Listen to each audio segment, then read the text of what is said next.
शाहूवाडी तालुक्यातील मलकापूर येथे जम्मू काश्मीर येथील पहलगाम येथे भारतीय पर्यटकांवर दहशतवाद्यांनी केलेल्या भ्याड हल्ल्याच्या निषेधार्थ निषेध फेरी काढण्यात आली।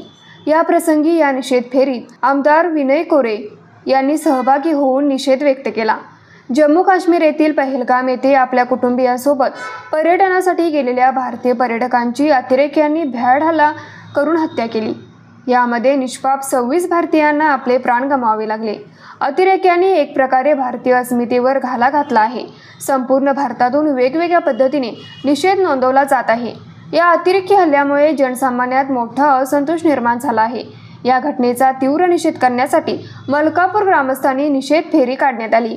यावेळी कोल्हापूर जिल्हा परिषदेचे माजी सभापती सर्जेराव पाटील, व्हिजन चॅरिटेबल ट्रस्टचे अध्यक्ष संताजी बाबा घोरपडे, शाहूवाडी पंचायत समितीचे माजी सदस्य अमर खोत, मलकापूरचे माजी नगराध्यक्ष अमोल केसरकर, माजी उपनगराध्यक्ष दिलीप पाटील, प्रकाश पाटील, विश्वास लोखंडे, किशोर सनगर, महेश विभूते, रुपेश वारंगे, किरण लगारे, किरण घेऊदे, जितेंद्र वलिवडेकर, गिरीश बाष्टे यांच्यासह पदाधिकारी व ग्रामस्थ मोठ्या संख्येने उपस्थित होते। न्यूज मराठी 24 कोल्हापूर।